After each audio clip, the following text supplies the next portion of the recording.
Hola, ¿qué tal? Como habíamos quedado en acuerdo, vamos a tocar el tema de la primera resurrección inicialmente. Jesús había hablado de dos resurrecciones y eso lo vamos a estudiar.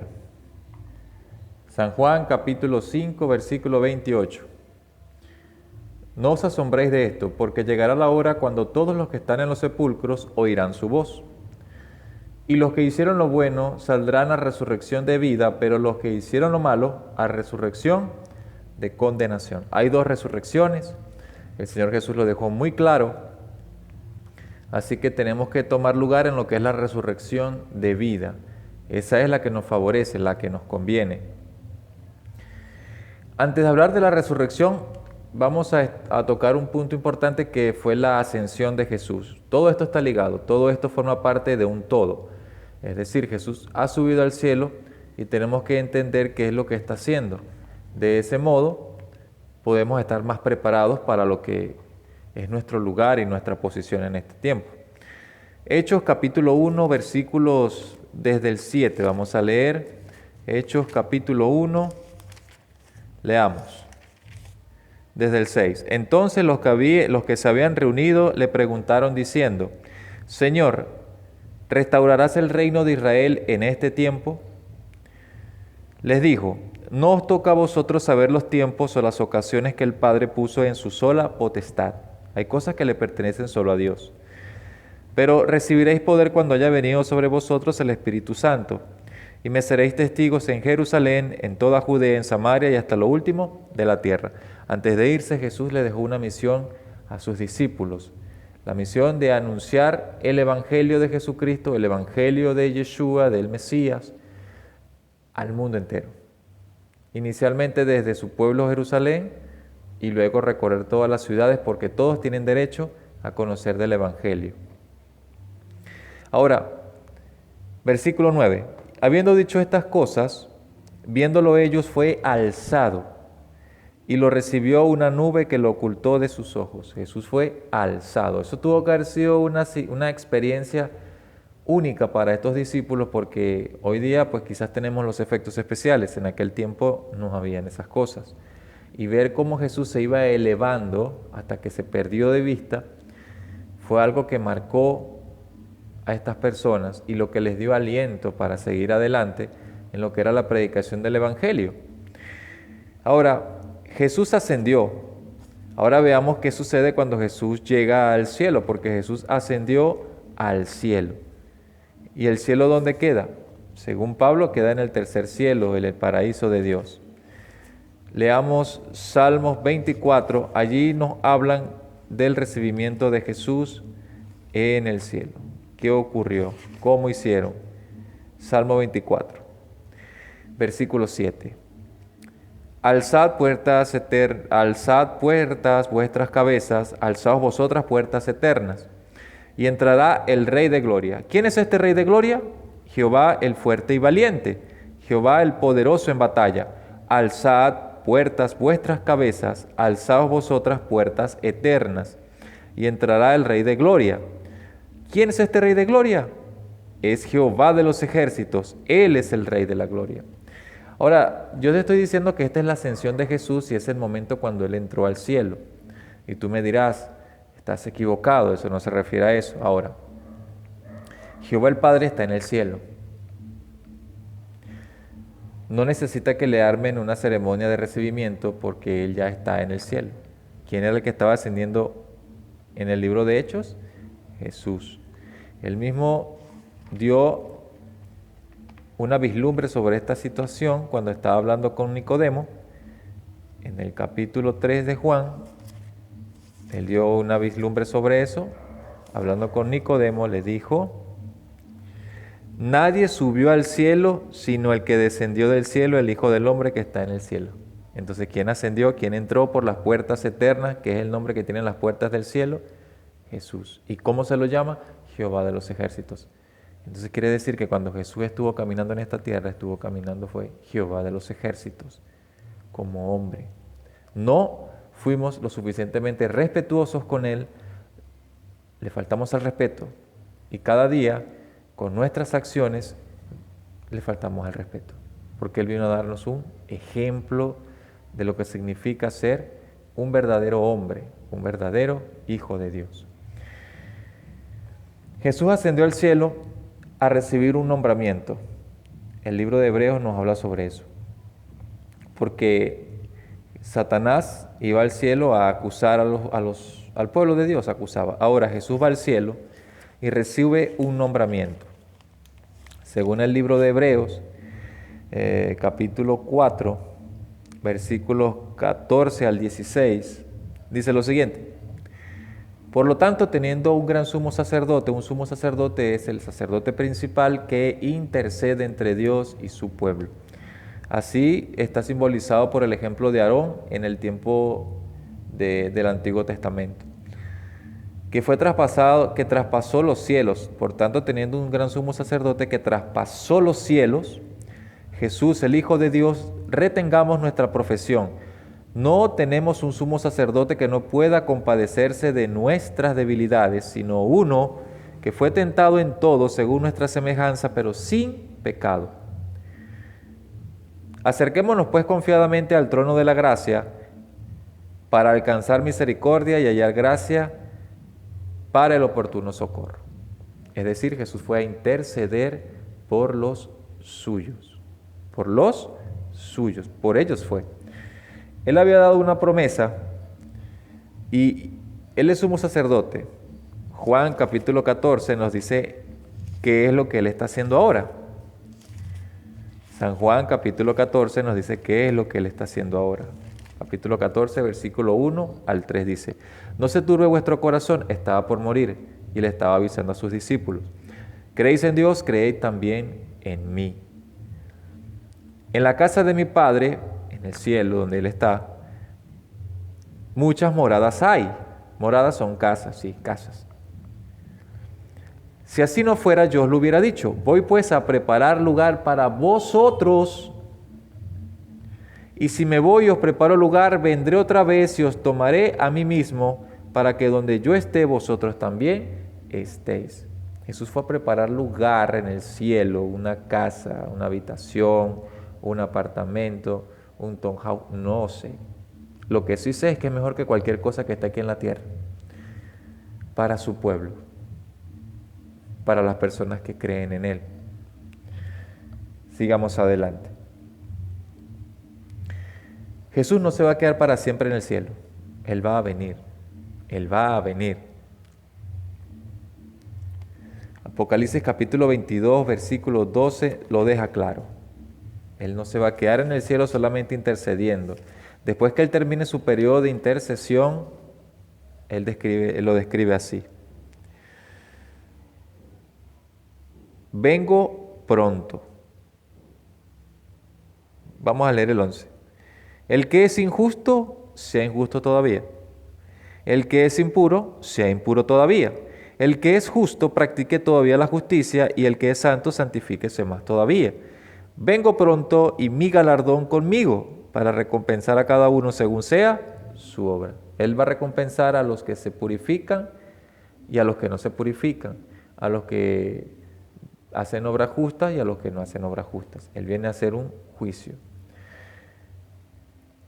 Se está llevando a cabo un juicio. Primera de Pedro capítulo 4. Primera de Pedro capítulo 4. Versículo 17 dice: es tiempo de que el juicio comience por la casa de Dios. Primero en casa.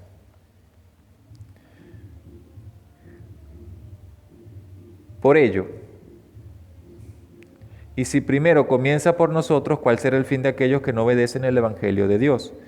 Y si el justo con dificultad se salva, ¿qué pasará con el impío y el pecador? La salvación no es tan fácil como nada más confesar a Jesús con tu boca. El que te diga eso te engaña. La salvación es un proceso de conversión llevado a cabo por el Espíritu Santo. Más adelante en otro video explicaremos sobre ese proceso. Pero nosotros hoy día, los que estamos confesando la fe del Señor, estamos atravesando un proceso de conversión. Es por eso que muchas veces algunas personas critican o no critican o reconocen que personas han cambiado su vida después que han llegado al conocimiento de Jesús a través de la palabra de Dios. Y es que de eso se trata, es una conversión, no una simple aceptación de las cosas, es una conversión. Jesús explicó su misión durante el tiempo en esta tierra. Todo está involucrado con la primera resurrección. Estamos hablando de la primera resurrección, pero tenemos que determinar quiénes van a resucitar. Porque si yo te digo que va a haber una resurrección, te tengo que decir quiénes y cuándo. Porque de eso se trata. San Juan capítulo 3, versículo 16 dice, de tal manera amó Dios al mundo. Dios amó al mundo, Dios nos amó a nosotros, Dios nos ama todavía, que ha dado a su Hijo unigénito para que todo aquel que en Él cree, que cree en el Hijo obviamente, no se pierda, mas tenga vida eterna. Dios no envió a su Hijo al mundo para condenar al mundo, sino para que el mundo sea salvo por Él. El que en Él cree no es condenado. Recuerda que Jesús dijo que hay una resurrección de vida y una resurrección de condenación. El que en Él cree está en la vida y el que no cree está en la resurrección de condenación. Pero el que no cree ya ha sido condenado porque no ha creído en el nombre del unigénito Hijo de Dios. Su misión fue salvar. La misión de Jesús hoy es salvar. Hoy, no cuando venga. Él ya vino a salvar. Él lo está diciendo, vino a salvar y lo vamos a leer más adelante. Daniel capítulo 7 también nos habla de la escena del juicio y de la ascensión de Jesús a través de una profecía. Y vamos a hacer énfasis en esto para que te quede claro que Jesús ascendió a hacer un juicio. Daniel capítulo 7. Daniel capítulo 7. Leamos. Versículo 9 dice, estuve mirando hasta que fueron puestos unos tronos y se sentó el anciano de días. Su vestido era blanco como la nieve. El anciano de días es una visión del Padre Celestial. Su trono llama de fuego y fuego ardiente las ruedas del mismo. Un río de fuego procedía y salía de delante de él. Miles de miles lo servían. Millones de millones estaban delante de él. El juez se sentó y los libros fueron abiertos. Ahora te voy a hablar un poco de la ascensión de Jesús y después te voy a decir quién es el juez. Versículo 13 dice, miraba yo en la visión de la noche y vi que con las nubes del cielo Jesús ascendió y fue tapado por nubes. Venía uno como un hijo de hombre. ¿Qué tal?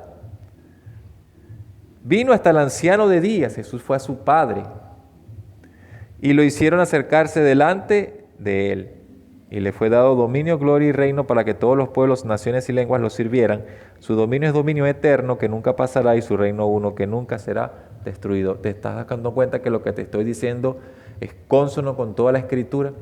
Te estoy leyendo ahora el Antiguo Testamento, no te estoy hablando, de repente la gente podrá decir que son las Escrituras del Nuevo Testamento. Estamos leyendo la Biblia en su plenitud, porque la Biblia es un solo texto, aunque tenga 66 libros, todos hablan de los mismos eventos. Ahora Jesús, te dije que te iba a decir quién es el juez. San Juan capítulo 5. San Juan capítulo 5. Dice la Escritura. Versículo 22. Porque el Padre a nadie juzga, entonces el anciano de días no es el juez, sino que todo juicio dio al Hijo, para que todos honren al Hijo como honran al Padre. El que no honra al Hijo, no honra al Padre que lo envió. Ese es San Juan capítulo 5, versículos 22 y 23. Entonces, el juez que se sentó fue Jesús, al lado de su Padre. Solo Él puede juzgar, solo Él puede ser justo, porque Él es Dios y es hombre. Ese es otro tema para estudiar. Pero estamos en sintonía de que Jesús está juzgando, pero está favoreciendo a su pueblo, porque está preparando lugar para su pueblo. Jesús, estando en la tierra, también habló sobre su misión. Vamos a leer estos versículos, capítulo 6 de Juan, versículos 38, 40 y 44. 38 dice, he descendido del cielo no para hacer mi voluntad, sino la voluntad del que me envió. la voluntad del Padre.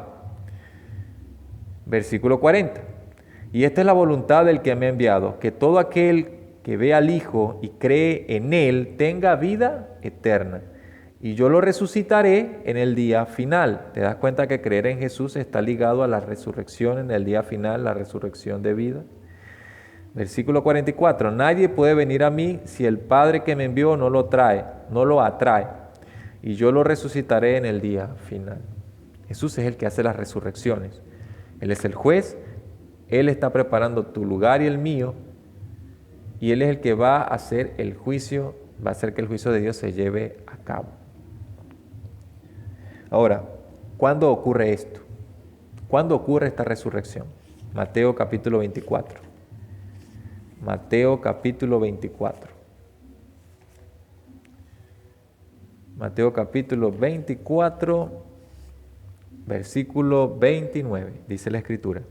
Inmediatamente después de la tribulación, se habla de una gran tribulación en la tierra. Te das cuenta en estos tiempos con el COVID-19, cómo el mundo se ha paralizado, han sucedido cosas que nunca han sucedido antes, porque sí han habido plagas, sí han habido virus, sí han aparecido enfermedades nuevas, pero nunca se había paralizado la tierra, como se paralizó durante esos meses iniciales del año.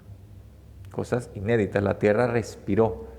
Así que hechos como esos van a seguir ocurriendo hasta generar un punto que la Biblia llama la gran tribulación. Hechos muy difíciles de soportar. E inmediatamente después de la tribulación de aquellos días, el sol se oscurecerá, la luna no dará su resplandor, las estrellas caerán del cielo y las potencias de los cielos serán conmovidas. Entonces aparecerá la señal del Hijo del Hombre en el cielo y todas las tribus de la tierra harán lamentación cuando vean al Hijo del Hombre venir sobre las nubes del cielo, porque se fue en las nubes y viene en las nubes del cielo. Con poder y gran gloria, enviará a sus ángeles con gran voz de trompeta, juntarán a sus escogidos de los cuatro vientos, desde un extremo del cielo hasta el otro. Después de la gran tribulación, viene el Hijo del Hombre. Momento difícil que también va a ser un tema de estudio. Primera de Tesalonicenses, capítulo 4, versículo 13 hasta el 18, vamos a leer.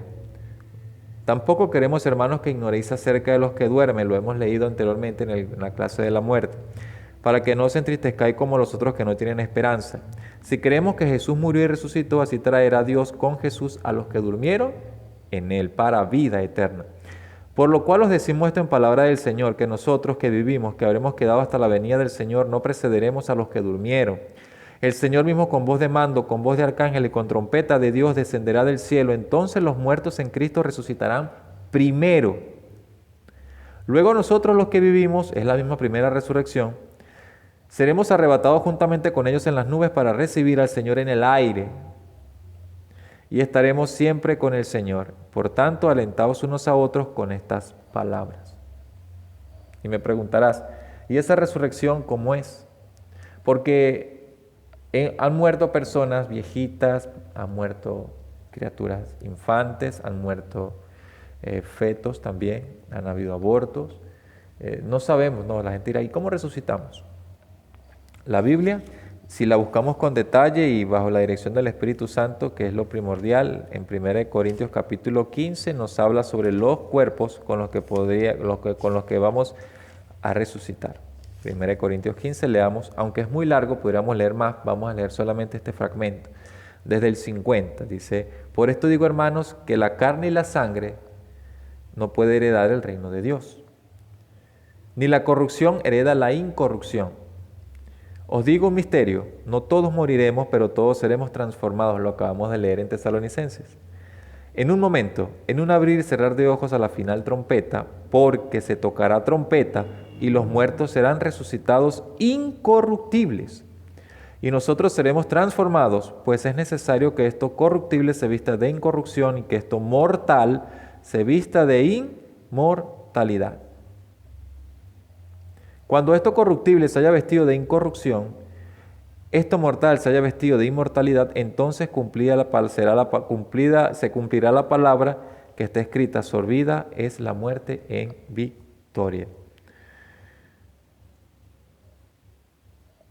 un poquito más arriba, versículo 45 del capítulo 15 de 1 de Corintios. Así también está escrito, fue hecho el primer hombre, Adán, alma viviente. El postrer Adán, espíritu que da vida. Pero lo espiritual no es primero sino lo animal, luego lo espiritual. El primer hombre es de la tierra terrenal, el segundo hombre, que es el Señor, es del cielo. Conforme al terrenal, así serán los terrenales. Nosotros somos como Adán actualmente. Y conforme al celestial, así serán los celestiales. Los que resuciten tendrán un cuerpo similar al de Jesús. Y así como hemos traído la imagen del terrenal, traeremos también la imagen del celestial. Decirte cómo va a ser nuestro cuerpo sería improvisar ideas. Lo que te puedo decir con certeza es que va a ser un cuerpo semejante al de Jesús. Jesús te invita a participar de esa primera resurrección. De tal manera amó Dios al mundo que ha dado a su Hijo unigénito para que todo aquel que en él cree no se pierda, mas tenga vida eterna. No hay otro camino que te proponga eternidad. Te puedo decir que los Krishna creen en la reencarnación. Hay otros que creen en que los espíritus van y van a dominar planetas. Eso no enseña la Biblia. Job, capítulo 19, versículo 25, nos da la visión de Job. Y Job, como se lo dije en el video de la muerte, es antes de la Biblia, antes de que fuese escrita. Y mira lo que él ya sabía. Porque yo sé que mi Redentor vive y al fin se levantará sobre el polvo, y que después de deshecha está mi piel, después que muera, pues, en mi carne he de ver a Dios. Lo veré por mí mismo, mis ojos lo verán y no los de otro. Esa es la promesa de Jesús. Job hace más de 3.500 años abrazaba esta promesa, y esa promesa se extiende para ti hoy. Es una resurrección de vida. En el siguiente video hablaremos de lo que va a suceder en la primera resurrección. Vamos a continuar, tendrá una segunda parte de la primera resurrección. Muchas gracias.